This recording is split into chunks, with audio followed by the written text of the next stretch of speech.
करनी है। तो पहले आप डिसाइड कर लीजिए कि आपको करना क्या है। फर्स्ट सबसे पहले आता है गोल, एम, यानी कि आप निशाना कहाँ लगा रहे हो। अगर आपको यही पता नहीं होगा कि मुझे कहाँ निशाना लगाना है, तो आप कौन सा तीर लोगे और कैसे तीर कहाँ मारोगे, कहाँ छोड़ोगे, वो तीर जाएगा कहाँ, कहीं नहीं जाएगा। तो पहले तय कर लो कि मुझे यहाँ तीर लगाना है, मुझे डॉक्टर बनना है, मुझे इंजीनियर बनना है, मुझे चार्टर्ड अकाउंटेंट बनना है, मुझे यूपीएससी क्लियर करना है, मुझे इंग्लिश सीखनी है, मुझे अमीर बनना है, मुझे पैसा कमाना है, मुझे बिजनेस करना है। तो पहले ये डिसाइड कर लो आप। आपने आप डिसाइड कर लिया। अब वो डिसाइड करने के बाद फिर रोल होता है प्लानिंग का, उसको प्रोसेस बोलते हैं। कॉन्फिडेंस अगर आपको जनरेट करना है, आपका कॉन्फिडेंस अगर कम है, तो कॉन्फिडेंस का मतलब आप समझ लीजिए, बहुत सरल है, बहुत इजी है और बहुत सिंपल है। कॉन्फिडेंस मतलब ज्ञान और कर्म, ये दोनों की कमी। अगर अगर आप श्योर नहीं हो, है आपको अगर ठीक से ज्ञान नहीं है, पहले तो अगर आपको ज्ञान ही नहीं है कि मुझे क्या करना है और कहाँ जाना है, तो कॉन्फिडेंस लो ही रहेगा आपका।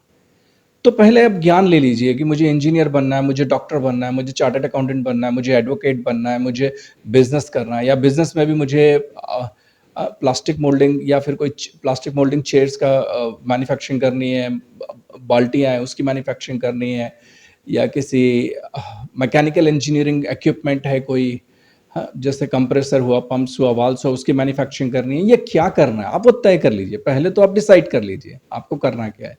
इंग्लिश सीखनी है अगर आपको, दैट इज योर गोल, तो आप इंग्लिश सीखने का वो गोल है, that is your goal. UPSC clear करनी है तो आपका गोल है यूपीएससी क्लियर करनी है। तो पहले आप डिसाइड कर लीजिए कि आपको करना क्या है। फर्स्ट सबसे पहले आता है गोल, एम, यानी कि आप निशाना कहाँ लगा रहे हो। अगर आपको यही पता नहीं होगा कि मुझे कहाँ निशाना लगाना है, तो आप कौन सा तीर लोगे और कैसे तीर कहाँ मारोगे, कहाँ छोड़ोगे, वो तीर जाएगा कहाँ, कहीं नहीं जाएगा। तो पहले तय कर लो कि मुझे यहाँ तीर लगाना है, मुझे डॉक्टर बनना है, मुझे इंजीनियर बनना है, मुझे चार्टर्ड अकाउंटेंट बनना है, मुझे यूपीएससी क्लियर करना है, मुझे इंग्लिश सीखनी है, मुझे अमीर बनना है, मुझे पैसा कमाना है, मुझे बिजनेस करना है। तो पहले ये डिसाइड कर लो आप। आपने आप डिसाइड कर लिया। अब वो डिसाइड करने के बाद फिर रोल होता है प्लानिंग का, उसको प्रोसेस बोलते हैं। अब वो प्रोसेस जो है ना, लोग जनरली उसको बहुत लाइटली लेते हैं।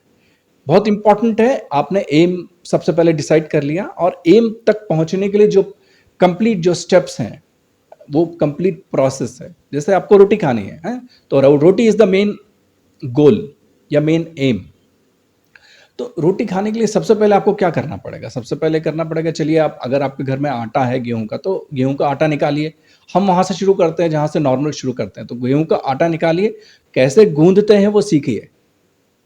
ज्यादा पानी डाल देंगे तो भी गड़बड़ हो जाएगा, कम पानी डाल के गूंदेंगे तो भी गड़बड़ हो जाएगा। हाँ, बराबर है।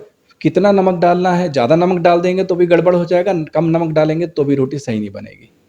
तो 2-4 बार आपको एक्सपेरिमेंट करना पड़ेगा, 2-4 बार रोटियां बिगड़ेंगी पहली बार, फिर उसके बाद उसको ठीक से मसल कर उसका पूरा वो बनाएंगे।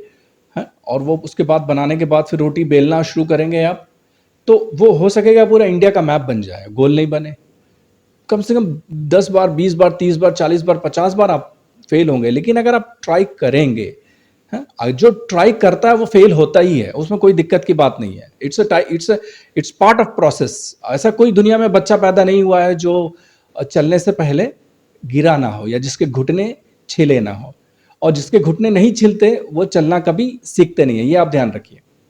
जिसके घुटने छिल जाते हैं वही बच्चा आगे जाके दौड़ता है। तो आपने एम डिसाइड कर लिया। एम डिसाइड करने के बाद आप देखिए कि आपको क्या, कौन सा, मतलब जो मान लीजिए प्रोसेस पूरा का, जिस तरीके से छोटे छोटे स्टेप्स में स्टेप्स डिवाइड कीजिए। पूरा काम, बहुत सारा काम, जितना भी काम करना है, तो वो बहुत सारा काम आप छोटे छोटे स्टेप्स में डिवाइड कीजिए।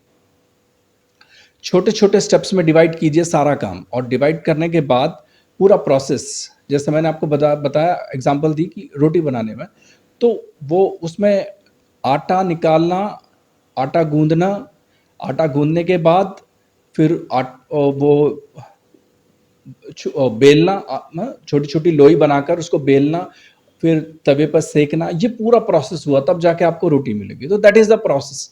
तो वैसे ही अगर आपको इंग्लिश सीखनी है, या आपको बिजनेस करना है, या आपका जो भी एम है, तो उसके लिए आप छोटे छोटे स्टेप्स में डिवाइड कीजिए कि क्या क्या आपको सीखने की जरूरत है, क्या क्या चीजें आपको इंप्रूव करने की जरूरत है।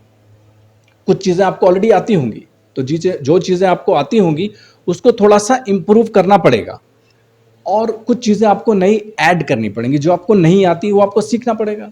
तो आप नई चीज़ें सीखिए और छोटे-छोटे स्टेप्स में सीखिए और बार-बार सीखिए। अब पहला स्टेप जो होता है, पहली बार जिसका अनुभव होता है, ज़्यादातर लोगों का थोड़ा-सा नेगेटिव एक्सपीरियंस होता है, तो आप उससे घबराइए मत।